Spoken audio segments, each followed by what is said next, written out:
आपकी जरूरत। एक व्यक्ति था, उसके गुरु एक सन्यासी थे। वह व्यक्ति दुनियादारी से ऊब सा गया था। वह अपने गुरु की तरह ही दुनियादारी छोड़कर सन्यासी बना चाहता था। उसने अपने परिवार को यह बात बताई तो सभी ने मना कर दिए, यह कहते हुए कि हम सब आपसे बहुत प्यार करते हैं। फिर उसने अपने गुरु को यह बात बताई, परंतु साथ ही कहा कि उनका घर परिवार, बच्चे और पत्नी उसे सन्यास लेने नहीं दे रहे हैं क्योंकि वह मुझसे बेहद प्यार करते हैं। गुरु ने कहा, यह किसी सूरत में प्यार नहीं है। गुरु ने उसे बहुत समझाया पर वह व्यक्ति नहीं मान रहा था। फिर गुरु ने कहा, अच्छा ठीक है। गुरुजी उस व्यक्ति को मठ में ले गए।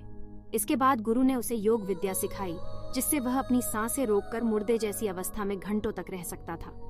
ये सब सिखाने के बाद गुरु ने उसे एक योजना बताई और उसे घर भेज दिया। दूसरे दिन वह व्यक्ति अपने घर पर मुर्दा पाया गया। परिवार के सारे लोग इकट्ठे हो गए। सभी रो रहे थे, विलाप कर रहे थे। वहीं उसकी पत्नी सबसे ज्यादा दुखी हो रही थी। पूरे घर में कोहराम मच गया था। सभी की आंखें नम थीं। वह व्यक्ति मुर्दा अवस्था में था, मगर योग अभ्यास से आसपास के माहौल को महसूस कर सकता था और सुन सकता था। उसे बड़ा सुकून मिला कि उसका परिवार उसे कितना प्यार करते हैं। अंततः उसने सन्यास का इरादा त्यागने का फैसला कर लिया। कुछ ही देर बाद उस व्यक्ति के गुरु वहां पहुंचे।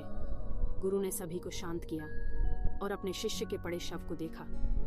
कुछ देर शव को देखने के बाद उसके परिवार वालों को कहा, इस शव में जान फूंका जा सकता है। इस व्यक्ति को मैं अपनी विद्या से जिंदा कर सकता हूँ। यह बात सुनकर घर के सभी लोग बहुत खुश हो गए। सभी को एक उम्मीद की किरण नजर आ रही थी। फिर सभी ने उस सन्यासी से कहा, तो आप ये काम जल्द से जल्द करिए। इस पर उस सन्यासी ने कहा, एक समस्या है। इस कार्य लिए परिवार के किसी अन्य सदस्य को अपनी प्राण त्यागना होगा। यह सुनकर सभी लोगों की सांसें रुकी की रुकी रह गईं। सभी ने एक दूसरे को देखा। सन्यासी ने परिवार के सभी सदस्यों से एक एक कर पूछा, पर किसी ने भी हाँ नहीं कहा। सभी ने अपनी जान की जरूरत बताई और अपनी जिम्मेदारी भी। सन्यासी ने फिर उस व्यक्ति की पत्नी से कहा, अगर यह नहीं रहे तो तुम कैसे जियोगी? उसकी पत्नी ने तुरंत जवाब दिया, मैं इनके बगैर भी जी लूंगी। गुरु ने उस व्यक्ति के बच्चों से भी यही सवाल किया।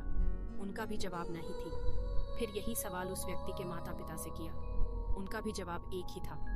इसके बाद गुरु उस व्यक्ति के शव के पास आए और बोले, हे व्यक्ति, तुम उठ खड़ेरे हो जाओ। वह व्यक्ति उठकर बैठ गया। फिर उसके गुरु वहां से जाने लगे। उसने अपने गुरु को रोका और गुरु से कहा, मैं भी आपके साथ चलता हूँ। अब उस व्यक्ति को समझ में आ गया था कि उसकी जरूरत उसके घर में कितना है। अब वह एक पल भी अपने घर में रहना नहीं चाहता था।